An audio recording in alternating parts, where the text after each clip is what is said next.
Le député de Mayoko, Alain Pascal Linda, vient de boucler une importante descente parlementaire dans sa circonscription électorale. Plus qu'une simple formalité, cette tournée s'inscrit dans la continuité d'un engagement fort envers ses mandants. Cette fois-ci, cette descente revêt une importance capitale. Aujourd'hui, le district de Mayoko accueille chaleureusement son digne fils, Alain Pascal, qui foule pour la première fois le sol de son district natal depuis son élévation au poste deuxième secrétaire du bureau de l'Assemblée nationale. Adressons notre lettre de confiance au président de l'Assemblée nationale, l'honorable Isidore Bouba, ainsi qu'au président de la République, chef de l'État, son Excellence Denis Sassou Nguesso.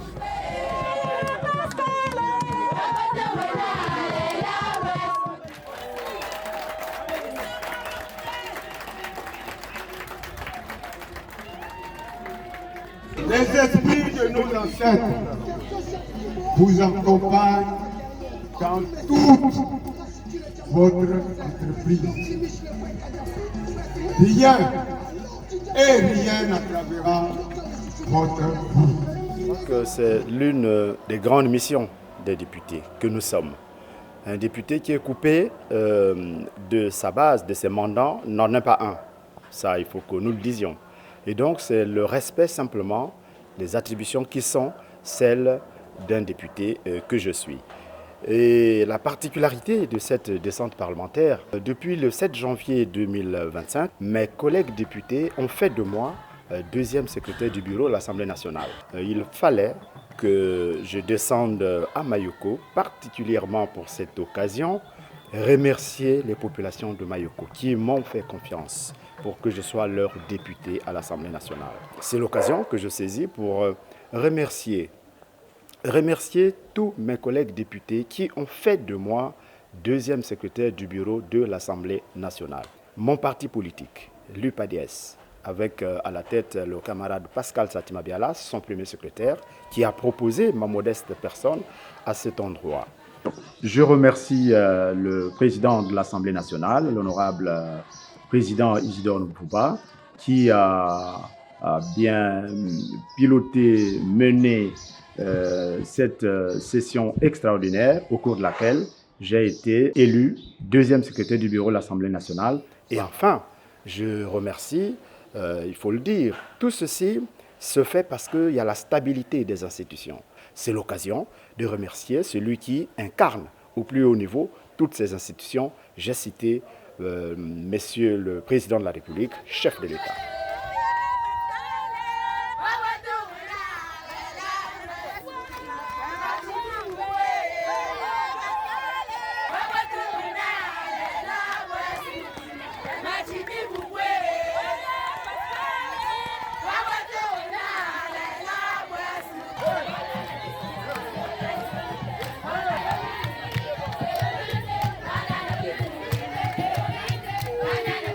L'environnement de la zone de Mayoko est préoccupant, selon l'élu qui, du reste, en appelle à la fermeté de la part du gouvernement pour assurer l'équilibre écologique et la survie des populations. Lorsque nous repartons au village, vous avez vous-même vu les images, les populations étant en liesse, nous apportons un soutien par les actions que nous posons dans nos circonscriptions. Là, je parle un peu de tous les députés. Parce que vous voyez-vous, les députés sont d'ailleurs régulièrement sur le terrain, écouter leurs demandes pour venir transmettre ces demandes au niveau de l'hémicycle. Par exemple, la déforestation de toutes nos zones.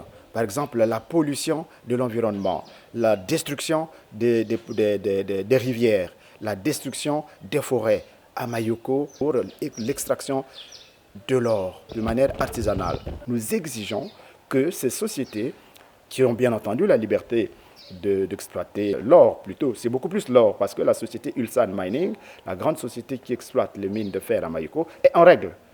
C'est un danger pour ces écosystèmes. On met les populations de cette zone en difficulté.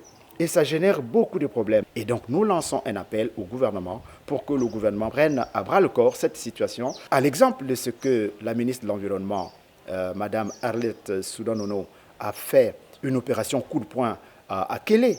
À Kélé, il y a maintenant de l'ordre.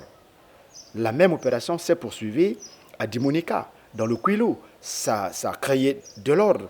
Alors, les populations de Mayoko, par ma voix, interpellent le gouvernement pour que le gouvernement vienne régler définitivement cette question. Les questions sociales et éducatives n'ont pas été négligées.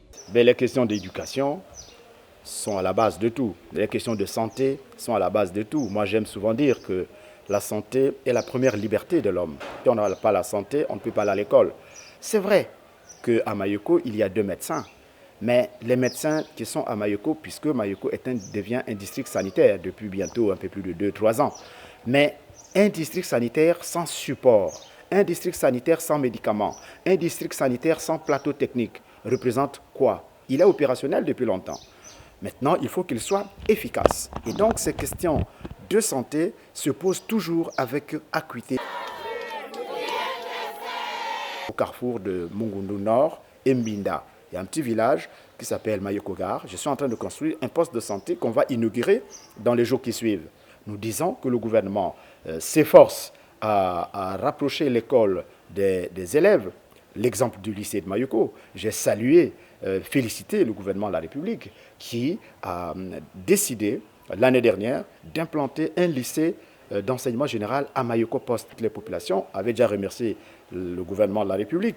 J'insiste, je réitère ces remerciements au gouvernement de la République, mais il faut maintenant qu'on continue à prêter attention à la manière dont ces enseignements devraient se faire, par l'envoi des enseignants, par l'envoi des enseignants qualifiés bien sûr, par l'envoi des fournitures scolaires.